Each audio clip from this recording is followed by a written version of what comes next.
রাতে যখন আসতেছিল হেরে, তখন তো ওনার মানে প্রায় কান্নারত অবস্থায় ছিল। আমি ওনাকে আর ডিস্টার্ব করিনি। তুমি রাতে গিয়ে ঘুমানোর চেষ্টা করছে, ঘুম আসে নাই, অনেকক্ষণ ধরে ছটফট করলো বিছানায়। পরে দেখলো যে প্রায় ভোরের টাইম হয়ে গেছে, উঠে তাহাজ্জুদের নামাজ পড়ছে। তারপর আবার শোয়ার চেষ্টা করছে, ঘুম আসে নাই। ফজরের নামাজ পড়ছে, আবার শোয়ার চেষ্টা করছে, ঘুম আসে নাই। তারপর ব্রেকফাস্ট করে পরে খুব সম্ভবত ক্লাবের একটা মিটিং করছে। তো আমি প্রত্যেকটা বিষয়ে আসবো ইনশাল্লাহ। তো বিষয়গুলোতে আসার আগে একটু আমি আমাদের প্লেয়ারদের মেন্টাল সিচুয়েশন, যেটা হয়তো ক্যামেরা বন্দি হচ্ছে না, বাট আমার মনে হয় যে আমার জানানো উচিত আমার প্লেয়াররা কে কোন সিচুয়েশনে আছে।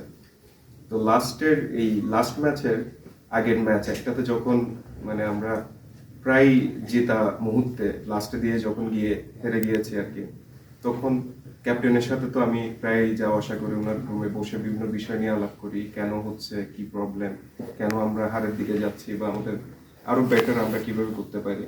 তো উনি কথায় কথায় বলে ফেলছে যে ভাই আমি তো সারা রাত এখনো ঘুমাইনি।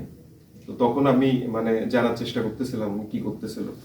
তো পরে উনি বলতেছিল আমি মানে রাতে যখন আসতেছিল হেরে, তখন তো ওনার মানে প্রায় কান্নারত অবস্থায় ছিল। আমি ওনাকে আর ডিস্টার্ব করিনি। তুমি রাতে গিয়ে ঘুমানোর চেষ্টা করছে, ঘুম আসে নাই, অনেকক্ষণ ধরে ছটফট করলো বিছানায়। পরে দেখলো যে প্রায় ভোরের টাইম হয়ে গেছে, উঠে তাহাজ্জুদের নামাজ পড়ছে। তারপর আবার শোয়ার চেষ্টা করছে, ঘুম আসে নাই। ফজরের নামাজ পড়ছে, আবার শোয়ার চেষ্টা করছে, ঘুম আসে নাই। তারপর ব্রেকফাস্ট করে পরে খুব সম্ভবত ক্লাবের একটা মিটিং করছে। তো এটা হচ্ছে বিহাইন্ড দ্য সিন একটা মানুষের, যে আমাদের প্লেয়াররা আসলে কোন সিচুয়েশন ক্রস করে যাচ্ছে। আমরা হয়তো দেখছি যে আমাদের ন্যাশনাল টিমের কোন একটা টিমে হাসছে, কিন্তু কোন একটা প্লেয়ার হয়তো হাসাহাসি করতেছে। আমরা মনে করতেছি সে অনেক বেশি এক্সাইটেড, বা he doesn't care about the match results and everything. But it really impacts the player in whole. এই যে আমাদের ফ্যানরা মনে করেন হতাশ হয়ে যায়, আমরা এজ এ বাঙালি যখন বাংলাদেশের ম্যাচ হারে আমরা হতাশ হয়ে যাই।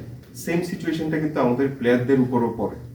তো আমরা মানে যে বিষয়টা আমরা সবসময় ক্যামেরার মধ্যে দেখি, আমি সবাইকে রিকোয়েস্ট করব যে আমরা যাতে নেগেটিভ বিষয়গুলা বাদ দিয়ে অনেক বেশি পজিটিভ বিষয়তে ফোকাস করি। এটা আমাদের প্লেয়ারদের মেন্টাল স্টেটটা ডেভেলপ করতে হেল্প করে।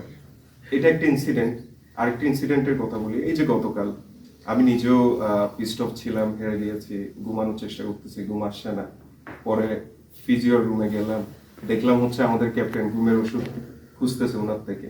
তারপর ফিজিও আপনার একটা প্লেয়ারের কথা বলতেছিল যে সে অনেক বেশি ইনজুর্ড, সে নেক্সট ম্যাচগুলোতে খেলতে পারবে না। তো তাকে ডায়াগনোসিস করাটা খুব ইম্পর্টেন্ট। তো অনেক বিষয় থাকে যেগুলো আমরা হয়তো মানে দেখি না, বাট অ্যাকচুয়ালি প্রত্যেকটা ম্যাচের পর এক একজনের কন্ডিশন এক এক রকম হয়ে যায়। তো এত ইন্টেন্স একটা সিচুয়েশনে আমরা যখন ক্রিটিসাইজ করি, যদিও ক্রিটিসিজম অলওয়েজ গুড, বাট আমরা যখন পয়েন্টলেস ক্রিটিসাইজ গুলা করি, সেগুলা মানসিকভাবে অনেক বেশি বিপর্যস্ত করে ফেলে। তো যাই হোক, এই ইনসিডেন্টগুলো আমি বলতাম না অবশ্য। আমার আজকে মেইন যে কয়েকটা পয়েন্ট, সেখানের মধ্যে একটা পয়েন্ট হচ্ছে